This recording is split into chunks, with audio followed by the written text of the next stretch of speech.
Nobody expected this. And that's exactly why New York can't stop talking about it.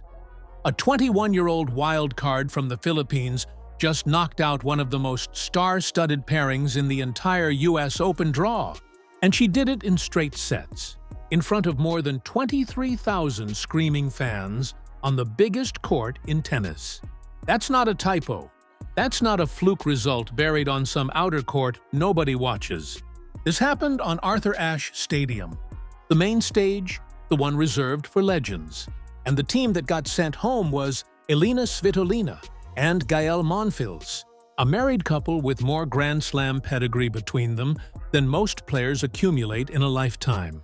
So how does a wild card pairing making their debut together walk into that kind of pressure and just win? That's the story we're breaking down today. And trust me, there's a lot more going on here than a simple upset on a scoreboard. Let's start with who actually pulled this off, because the names matter.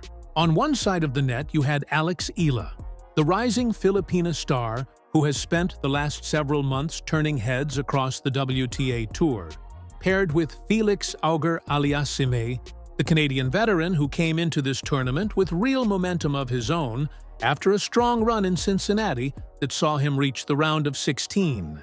Neither of them had played mixed doubles together before.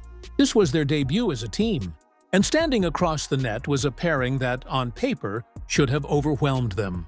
Svitolina is a former world number 3, an Olympic bronze medalist, and a player who has reached the semifinals at both Wimbledon and the US Open. Monfils, meanwhile, is one of the most beloved figures in tennis. A showman known for highlight reel athleticism, and he's playing what's widely considered his farewell season, which made this particular US Open run at Flushing Meadows feel especially meaningful for him and for the fans who've followed his career for 2 decades. Put those two resumes side by side and you'd expect experience to win out. Instead, it didn't even come close.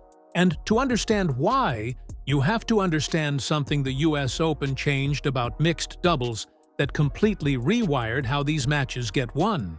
Back in 2025, the tournament overhauled the format entirely, and it wasn't a minor tweak. Instead of the traditional best-of-3 with full 6-game sets, matches were shortened dramatically.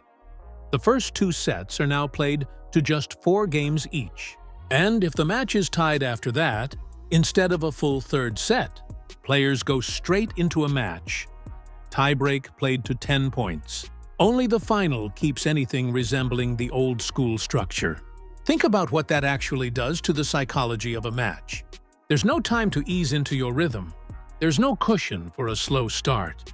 You can't afford to feel your way through the first few games while you find your legs, because by the time you'd normally be warming up, the set could already be over. This format rewards players who come out swinging, who attack early, who don't need 20 minutes to find their timing. And that, it turns out, is precisely where Alex Eala and Auger-Aliassime had an advantage that Svitolina and Monfils simply couldn't replicate on short notice. Eala's game is built around aggressive baseline play, taking the ball early and dictating points rather than waiting for opportunities to develop. Auger-Aliassime brings a genuinely dangerous serve, the kind of weapon that can steal free points in a shortened set, where every single game carries more weight than it would in a traditional match. Put an aggressive returner next to a big server, throw them into a format designed to punish hesitation, and you've got a formula that's almost tailor-made for chaos against a more experienced but less synchronized opponent. And here's the thing about experience in this specific format. It doesn't automatically translate the way people assume it does. Svitolina and Monfils have decades of singles experience between them. But as a doubles team, in this new sprint-style format, on their first outing together against this particular pairing, that experience had far less time to matter. Momentum matters more. Confidence matters more. And Eala walked onto that court with an ocean of both. Just before this match, Eala had broken what people were calling her 0-2 curse against Emma Raducanu in the Ultimate Tennis Showdown exhibition, a symbolic win that signaled she wasn't just riding a hot streak. She was finally breaking through against players who had previously had her number. That kind of psychological momentum doesn't show up in a ranking or a stat sheet, but any athlete will tell you it's real. And it was clearly present when she stepped onto Ash. Auger-Aliassime, for his part, wasn't just along for the ride. He'd been anticipating this partnership, and before the tournament even started, he said something that ended up being remarkably prophetic. He described the opportunity as a chance to experience what he called the Eala effect, and he added, with what sounds like genuine amusement, "It's going to be funny because she's younger than me, but I feel like she has the fan base and she's carrying the crowd." Think about that for a second. Here's a player who has been on tour for years, who has more Grand Slam experience than most of the field, openly acknowledging that his 21-year-old partner was going to be the bigger draw, the louder cheer, the reason the stands were full. That's not a small thing for a veteran to say out loud. And he wasn't wrong. Now let's talk about what actually happened inside Arthur Ashe Stadium, because the atmosphere is honestly half the story here. More than 23,000 fans packed into the largest tennis stadium in the world, and a massive portion of that crowd wasn't there for Svitolina or Monfils at all. They were there for Alex. The Filipino community across the greater New York metropolitan area is estimated at more than 200,000 people, and it felt like a significant chunk of them showed up. Flags filled the stands. Chants of her name echoed through the arena. This wasn't the atmosphere of a typical first-round mixed doubles match, which, let's be honest, usually draws a curious but modest crowd early in a Grand Slam. This felt like a home game. It felt like a national event. And if you think that's an exaggeration, consider the pattern that's been building all summer, because this wasn't the first time it happened. Back in Toronto, at the National Bank Open, Eala filled seats in every single session she played, turning what's normally a mid-tier tour stop into a hot ticket. Then in Cincinnati, the demand got even more extreme. Tournament organizers reportedly raised ticket prices by roughly 70% for sessions featuring her matches, and the stadium still sold out anyway. 70%. That's not a modest bump because of local interest. That's an organizer recognizing they had a genuine box office draw on their hands and adjusting pricing accordingly. And then in Washington, at the DC Open, tournament officials reported that at least 80% of ticket requests were directly connected to fans wanting to see her play. 80%. For a tournament that features dozens of other players, many of them ranked higher, many of them far more established. Having 80% of demand tied to one 21-year-old rising star tells you everything you need to know about the scale of what's happening around her right now. This is the phenomenon people have started calling the Eala effect, and it's not confined to North America either. It's followed her from Miami to Melbourne, from Dubai to London, and now it's landed in the biggest stadium in tennis at the most prestigious tournament in the sport. For Filipino fans living abroad, watching her play has become something bigger than just tennis. It's become a gathering point, almost a temporary homeland recreated wherever she competes. Strangers in the stands recognize each other as fellow countrymen and countrywomen. And for a few hours, thousands of people who've never met turn into one unified, roaring community, all wrapped around the performance of a single athlete. And she's leaned into that connection rather than shying away from it. After beating Madison Keys back in Miami, she thanked the crowd in Filipino, saying "Maraming salamat." And at Wimbledon, she wore a visor carrying a message written in her native language. Little gestures like that might seem small individually, but stacked together over a season, they tell a story of an athlete who understands exactly what she represents to a community that's been waiting a long time for a tennis star of their own on this stage. So, when Svitolina and Monfils walked out onto Ashe for their first-round mixed doubles match, they weren't just facing two hungry, momentum-carrying opponents with a format tailor-made for their strengths. They were facing a stadium that had, in large part, already picked a side before the first ball was struck. Imagine being an experienced, decorated player, someone who's competed in front of hostile crowds before, sure, but rarely in a scenario where the opposing player's fan base has essentially colonized the building. That's a genuinely unusual psychological environment to compete in, and it's worth remembering that even the most seasoned professionals aren't immune to the weight of a crowd that loud, that partisan, and that emotionally invested. Every big point Eala and Auger-Aliassime won was met with a roar that shook the stadium. Every tense moment seemed to generate even louder support, pushing them forward. That's the kind of energy that can turn a shaky game into a held serve, or a tight return into a clean winner, simply because the crowd's momentum becomes its own form of pressure on the other side of the net. Now here's where the story gets even more interesting, because this connection between Alex and Felix wasn't some random pairing thrown together by a scheduling algorithm. There's a real thread connecting them that goes back years, long before either of them had any reason to think they'd end up as doubles partners on the biggest stage in New York. Both players have ties to the Rafa Nadal Academy in Mallorca, Spain. Eala spent part of her development there, training in that system during a formative stretch of her career, while Auger-Aliassime trained under Tony Nadal, Rafael Nadal's uncle, and the man who coached him for the majority of his rise to the top of men's tennis. That shared background isn't just a nice trivia note for commentators to mention between points. It means these two players came up understanding a similar tennis philosophy, similar training habits, similar competitive mentality. When two athletes share that kind of foundational experience, chemistry doesn't need months to develop. It can show up almost instantly because they're speaking the same tennis language even if they've never actually shared a court together before. And you could see that chemistry from the very first point of the match. There was no feeling out period, no awkward miscommunication about who takes which ball.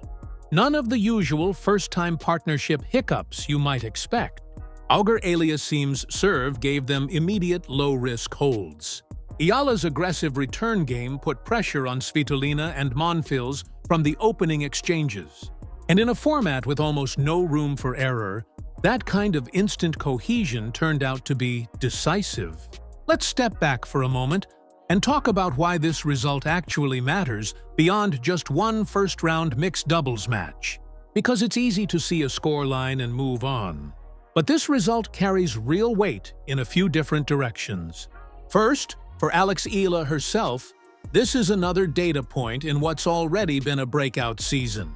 She's climbing rapidly through the WTA rankings, and she's set to enter the US Open Women's Singles main draw with a career-best seeding, which is a massive marker of how far she's come in a short amount of time.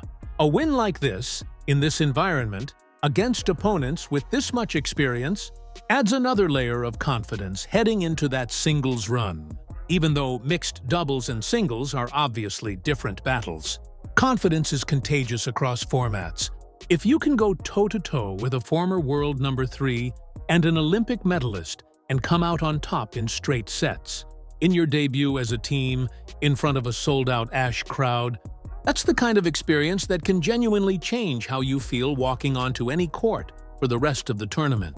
Second, for Auger-Aliassime, this is a reminder that he remains a genuinely dangerous competitor even outside his usual singles context. He came into the tournament off a solid Cincinnati run, and pairing his experience and his serve with Eala's aggression and her crowd-fueled momentum gave him a completely different kind of stage to perform on. One where he wasn't the sole focus, but still played a decisive role. Third, and this one's important, this result sends a message to the rest of the mixed doubles draw.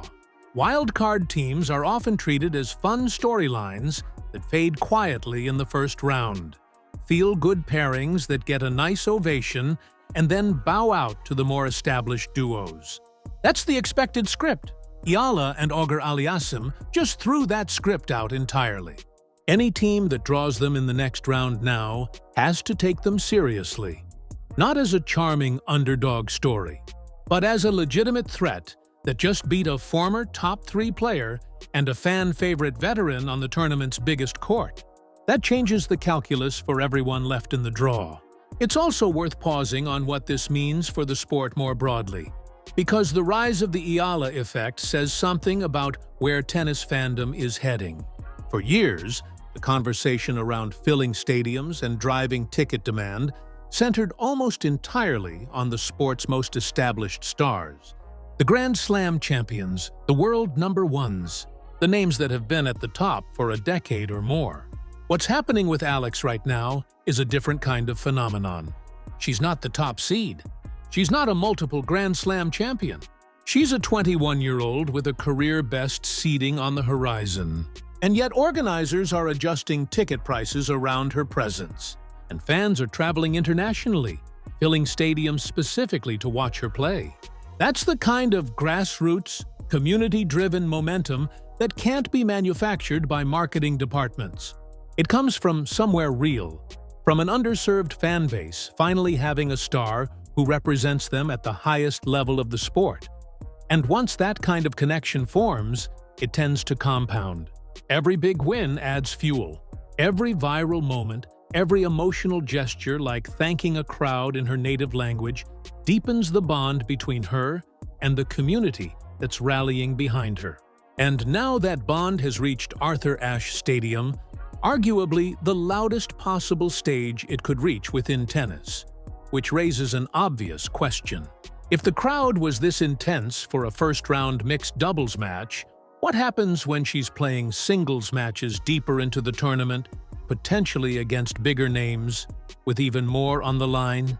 We might be watching the early chapters of something that continues to snowball as the tournament progresses. Let's also address the flip side of this story, because it's worth being fair to Svitolina and Monfils here, rather than just framing this purely as a triumphant underdog tale. These are two extraordinarily accomplished players. Svitolina has spent years among the very best in women's tennis, and reaching the semifinals of both Wimbledon and the US Open on top of an Olympic bronze medal is not a resume that happens by accident. Monfils, meanwhile, has been one of the most entertaining and respected players on tour for the better part of 2 decades, and playing what's expected to be his farewell season adds real emotional weight to every match he plays right now, win or lose. Losing in straight sets on Ashe, in front of a crowd stacked against them, in a tournament that likely carries extra significance given the stage of his career, isn't just a disappointing score line. There's a human element to that loss that's worth acknowledging. But that's also exactly what makes this upset so significant. This wasn't a case of a clearly superior team losing focus against overmatched opponents. This was 2 of the most decorated names in the sport, running directly into a format built to neutralize experience, a crowd built to amplify their opponents, and a pairing whose chemistry, despite being brand new as a team, somehow felt more cohesive than anyone anticipated. Sometimes the best story isn't about one side being outmatched. It's about circumstances lining up in a way that turns the expected outcome upside down. And that's precisely what happened here. So where does this all go from here? That's the real question hanging over this result. And there isn't a fully confirmed answer yet, only the shape of what's coming next. Eala and Auger-Aliassime advance deeper into the mixed doubles draw, and whoever they face next now walks in knowing exactly what kind of threat they're up against. No one gets to treat them as a feel-good underdog story anymore. They're a team that just beat a former world number 3 and a beloved veteran in straight sets on the tournament's biggest stage, and that reputation follows them into every subsequent match. Meanwhile, for Alex specifically, this mixed doubles run is really just one piece of an enormous US Open campaign. She's also scheduled to compete in additional exhibition play before turning her full attention to the women's singles main draw, where, as mentioned, she's expected to carry a career-best seeding into the tournament. That's the marquee event for her at Flushing Meadows, the one with the most direct impact on her ranking and her broader trajectory in the sport. And this mixed doubles win, while thrilling in its own right. Also functions as a confidence-building tune-up heading into that singles run. Can she carry this momentum forward? Can the partnership with Auger-Aliassime continue producing results against increasingly difficult opposition as the mixed doubles draw progresses? And on the singles side, can she translate this kind of crowd-fueled energy and recent form into a deep run against a stacked